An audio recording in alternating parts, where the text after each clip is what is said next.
Item ಯಾವುದೇ ಇರಲಿ try ಮಾಡಿ ಆಚಿ ಚಿಕನ್ ಮಸಾಲಾ. ಮಕ್ಕಳ ಬಿಸಿಯೂಟಕ್ಕೂ ಯುದ್ಧದ ಬಿಸಿ ತಟ್ಟಿದೆ.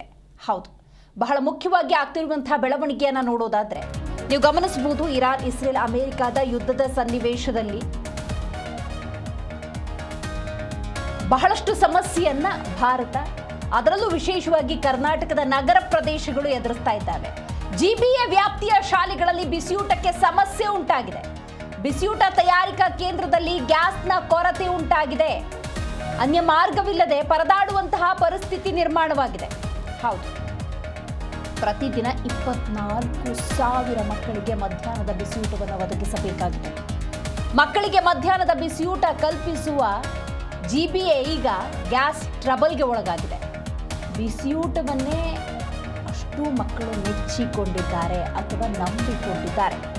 ಆದರೆ ಯುದ್ಧದ ಬಿಸಿ ನೋಡಿ ಯಾವ ರೀತಿ ತಡ್ತಾ ಇದೆ ಅನ್ನೋದನ್ನು ನೋಡಬಹುದು. ನಾಳೆ ಕಮರ್ಷಿಯಲ್ ಗ್ಯಾಸ್ ಪೂರೈಕೆ ಆಗದಿದ್ದರೆ ಮಕ್ಕಳ ಊಟಕ್ಕೂ ಕೂಡ ಸಮಸ್ಯೆ ಉಂಟಾಗುತ್ತೆ. ಜಿಬಿಎ ಶಾಲೆಯ ಬಿಸಿಯೂಟವನ್ನು ನಂಬಿಕೊಂಡಿದ್ದಾರೆ ಬಡ ಮಕ್ಕಳು. 3 ಗುತ್ತಿಗೆ ಕಂಪನಿಗಳ ಮೂಲಕ ಬಿಸಿಯೂಟವನ್ನು ಜಿಬಿಎ ಪೂರೈಸ್ತಾ ಇದೆ. ಆ 3 ಗುತ್ತಿಗೆದಾರರ ಬಳಿ ಕಮರ್ಷಿಯಲ್ ಗ್ಯಾಸ್ ಕೊರತೆ ಉಂಟಾಗಿದೆ. 24,000 ಮಕ್ಕಳು ನೋಡಿ, ಒಂದಲ್ಲ ಎರಡಲ್ಲ, ಅಷ್ಟು ಮಕ್ಕಳಿಗೆ ಬಿಸಿಯೂಟ ಒದಗಿಸಲೇಬೇಕಾದಂತಹ ಅನಿವಾರ್ಯ ಸ್ಥಿತಿ. ಈಗ ಗ್ಯಾಸ್ ಟ್ರಬಲ್ ಕೂಡ ಉಂಟಾಗಿರುವುದರಿಂದಾಗಿ ಗುತ್ತಿಗೆ ಕಂಪನಿಗಳಿಗೆ ಗುತ್ತಿಗೆ ಕೊಟ್ಟಿದ್ದಾರೆ. ಈ ಬಿಸಿಯೂಟಕ್ಕೆ ಸಂಬಂಧಪಟ್ಟಂತೆ ಅವರಲ್ಲೂ ಕೂಡ ಗ್ಯಾಸ್ ಟ್ರಬಲ್ ಉಂಟಾಗಿರುವುದರಿಂದಾಗಿ ಪರ್ಯಾಯ ಏನು, ಪರ್ಯಾಯ ಮಾರ್ಗ ಏನು ಗಮನ ಹರಿಸಬೇಕಾಗಿದೆ. ನೋಡಿ, ಇರಾನ್ ಇಸ್ರೇಲ್ ಅಮೆರಿಕ ಯುದ್ಧದ ಸಂದರ್ಭದಲ್ಲಿ ಭಾರತದ ಮೇಲೆ ಯಾವ ರೀತಿ ಪರಿಣಾಮವನ್ನು ಬೀರ್ತಾ ಇದೆ ಅಂತ ನೋಡಬಹುದು. ಯಾಕಂದರೆ ಅಲ್ಲಿಂದಲೇ ತೈಲದ ಪ್ರಾಡಕ್ಟ್ಗಳು ಸರಬರಾಜು ಆಗಬೇಕಾಗಿರೋದ್ರಿಂದಾಗಿ ಅದರ ನೇರ ಸಮಸ್ಯೆಯನ್ನು ಪ್ರತಿಯೊಬ್ಬರೂ ಕೂಡ ಜಾಗತಿಕ ಮಟ್ಟದಲ್ಲಿ ಎದುರಿಸಬೇಕಾಗಿದೆ. ಕೇವಲ ಭಾರತ ಅಲ್ಲ, ಇತರ ರಾಷ್ಟ್ರಗಳಿಗೂ ಕೂಡ ಬಹಳಷ್ಟು ಸಮಸ್ಯೆಗಳು ಎದುರಾಗ್ತಾ ಇದ್ದಾವೆ. ನೋಡಿ, ಇವಾಗ ಜಿಬಿಎ ವ್ಯಾಪ್ತಿ ಅಂದಾಗ ನೀವು ಗಮನಿಸಬಹುದು, 24,000 ಮಕ್ಕಳಿಗೆ ಮಧ್ಯಾಹ್ನದ ಬಿಸಿಯೂಟವನ್ನು ಒದಗಿಸಬೇಕು. ಈಗ 3 ಗುತ್ತಿಗೆದಾರರಿಗೆ ಗುತ್ತಿಗೆಯನ್ನು ಕೊಟ್ಟಿದ್ದಾರೆ ಬಿಸಿ ಊಟಕ್ಕಾಗಿ. ಅವರಲ್ಲೂ ಕೂಡ ಗ್ಯಾಸ್ ಸಮಸ್ಯೆ ಉಂಟಾಗಿರೋದ್ರಾಗಿ ಅನ್ಯ ಮಾರ್ಗವನ್ನು ಯಾವುದನ್ನು ಅನುಸರಿಸಬೇಕು ಅನ್ನುವಂತಹ ಪರಿವೇ ಇಲ್ಲದಂತಹ ಸ್ಥಿತಿ ನಿರ್ಮಾಣವಾಗಿದೆ.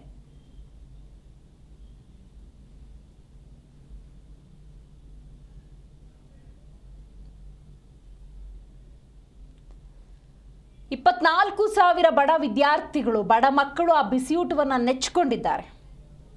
ಸರ್ಕಾರದ ಮಹತ್ವಾಕಾಂಕ್ಷೆಯ ಯೋಜನೆ ಬಿಸಿಯೂಟದ ಯೋಜನೆ.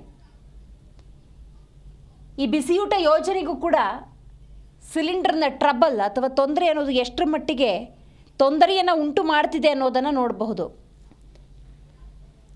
ಈ ಬಗ್ಗೆ ಹೆಚ್ಚಿನ ಮಾಹಿತಿಯನ್ನು ನಮ್ಮ ಪ್ರತಿನಿಧಿ ಭವ್ಯ ನೀಡ್ತಾರೆ. ಭವ್ಯ, ಜಿಬಿಎ ವ್ಯಾಪ್ತಿಯ ಶಾಲೆಗಳಲ್ಲಿ ಈಗ ಬಿಸಿಯೂಟದ ಸಮಸ್ಯೆ ಎದುರಾಗಿದೆ ಸಿಲಿಂಡರ್ನ ಕೊರತೆಯಿಂದಾಗಿ.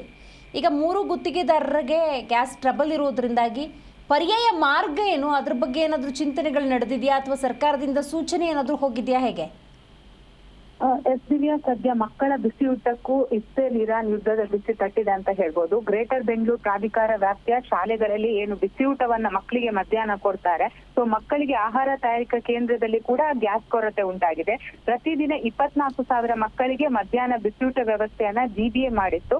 ಸೊ ಇಂದು ನಾಳೆ ಕಮರ್ಷಿಯಲ್ ಗ್ಯಾಸ್ ಪೂರೈಕೆ ಆಗದಿದ್ದರಿಂದ ಮಕ್ಕಳ ಊಟಕ್ಕೆ ಕೂಡ ಸದ್ಯ ಸಮಸ್ಯೆ ಎದುರಾಗಿರುವಂತದ್ದು. ಇದರ ಬಗ್ಗೆ ಜಿಬಿಎ ಕಮಿಷನರ್ ಸೂಕ್ತ ಕ್ರಮವನ್ನ ಕೈಗೊಳ್ಳೋದಾಗಿ ಒಂದು ಭರವಸೆ ಕೊಟ್ಟಿದ್ದಾರೆ. ಆದ್ರೆ ಯಾವ ರೀತಿ ಕ್ರಮ ಕೈಗೊಳ್ತಾರೆ ಅನ್ನೋ ಪ್ರಶ್ನೆ ಕೂಡ ಇಲ್ಲಿ ಉದ್ಭವ ಆಗಿದೆ. ಯಾಕಂದ್ರೆ ನಾವು ಸಿಲಿಕಾನ್ ಸಿಟಿಯಲ್ಲಿ ನೋಡ್ತಾ ಇರ್ಬೋದು, ಹೋಟೆಲ್ಗಳು ಈಗಾಗಲೇ ಬಹುತೇಕವಾಗಿ ಸುಮಾರು 10-15 ಹೋಟೆಲ್ಗಳು ಬಾಗಿಲನ್ನ ಹಾಕೊಂಡಿರುವಂತದ್ದು. ಅದು ಕೂಡ ಪ್ರತಿಷ್ಠಿತ ಹೋಟೆಲ್ಗಳು. ಅಷ್ಟು ಮಾತ್ರವಲ್ಲದೆ ಬೀದಿ ಬದಿ ವ್ಯಾಪಾರ ಏನ್ ಮಾಡ್ತಾರೆ ಹೋಟೆಲ್, ಅದನ್ನ ಕೂಡ ಮುಚ್ಚಲಾಗಿದೆ. ಸದ್ಯ ಇವರು ಸೌದೆಯನ್ನ ಏನಾದ್ರೂ ಬಳಸಿ ಮಕ್ಕಳಿಗೆ ಬಿಸಿಯೂಟ ತಯಾರಿ ಮಾಡ್ತಾರೆ. ಯಾಕಂದ್ರೆ ಮಕ್ಕಳಿಗೆ ಬಿಸಿಯೂಟ ಅಂದ್ರೆ ಅನ್ನ ಮತ್ತೆ ಸಾಂಬಾರ್ ಅಥವಾ ಒಂದು ಪಲ್ಯ ಕೊಡ್ತಾರೆ.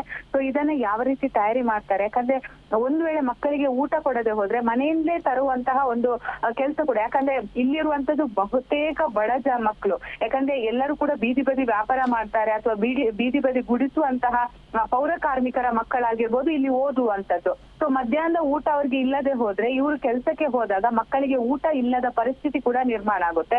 ಸೊ ಸರ್ಕಾರ ಯಾವ ರೀತಿ ಕ್ರಮ ಕೈಗೊಳ್ಳುತ್ತೆ ಅನ್ನೋ ಪ್ರಶ್ನೆ ಕೂಡ ಇಲ್ಲಿ ಉದ್ಭವ ಆಗಿದೆ. ಯಾಕಂದ್ರೆ ನಿನ್ನೆ ಸಿಎಂ ನ ಮುಖ್ಯ ಕಾರ್ಯದರ್ಶಿ ಹೋಟೆಲ್ ಸಂಘದವರನ್ನಾಗಿರ್ಬೋದು, ಕೆಲ ಅಧಿಕಾರಿಗಳನ್ನ ಕರೆದು ಅಂದ್ರೆ ಸಿಟಿಯಲ್ಲಿ ಆಗ್ತಾ ಇರುವಂತಹ ಪ್ರಾಬ್ಲಮ್ಸ್ ಏನಿದೆ ಅನ್ನೋ ಒಪಿನಿಯನ್ ಅನ್ನ ಕೂಡ ಪಡೆದುಕೊಂಡಿದ್ರು. ಸೊ ಯಾವ ರೀತಿಯಾದಂತಹ ಸೊಲ್ಯೂಷನ್ ಅನ್ನ ಕೊಡ್ತಾರೆ ಅನ್ನೋದು ಕೂಡ ಇಲ್ಲಿ ಪ್ರಮುಖವಾಗಿರುವಂತದ್ದು. ದಿವ್ಯಾ, ಇವತ್ತೊಂದು ದಿವಸ ಮ್ಯಾನೇಜ್ ಮಾಡ್ಬೋದಾ? ನಾಳೆಯಿಂದ ಪೂರೈಕೆ ಅಥವಾ ಸ್ಟಾಕ್ ಏನಾದ್ರು ಇಟ್ಕೊಂಡಿದ್ದಾರಾ? ಇದ್ರ ಬಗ್ಗೆ ಏನಾದ್ರು ಇನ್ಫಾರ್ಮೇಶನ್?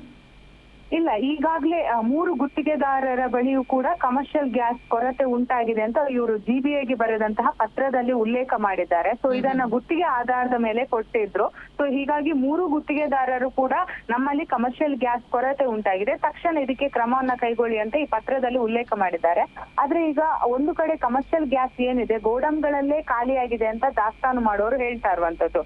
ಹಾಗಾದ್ರೆ ಈಗ ಇಲ್ಲಿ ಯಾವ ರೀತಿಯಾದಂತಹ ಗ್ಯಾಸ್ ಅನ್ನ ಪೂರೈಕೆ ಮಾಡ್ತಾರೆ ಅನ್ನೋದು ಕೂಡ ಇಲ್ಲಿ ಪ್ರಶ್ನೆ ಆಗಿದೆ. ಯಾಕಂದ್ರೆ ಕೇಂದ್ರ ಸರ್ಕಾರ ಕೂಡ ಏಸ್ಮಾ ಜಾರಿ ಮಾಡಿದೆ.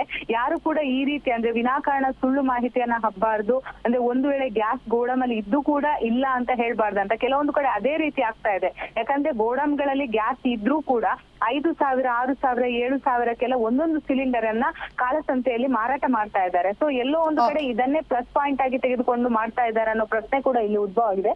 ಒಟ್ಟಾರೆ ಹೇಳ್ಬೇಕಾದ್ರೆ ಮಕ್ಕಳಿಗೆ ಈಗ ಸಮಸ್ಯೆ ಎದುರಾಗಿದೆ. ಇದನ್ನ ಸರ್ಕಾರ ಯಾವ ರೀತಿ ಅಂದ್ರೆ ಕ್ರಮ ಕೈಗೊಂಡು ಸರಿಪಡಿಸುತ್ತೆ ಅನ್ನೋದು ಕೂಡ ಇಲ್ಲಿ ಕುತೂಹಲ ಇರುವಂತದ್ದು. ದಿವ್ಯಾ, ಥ್ಯಾಂಕ್ ಯು ಮಾಹಿತಿಗಾಗಿ ಭವ್ಯ.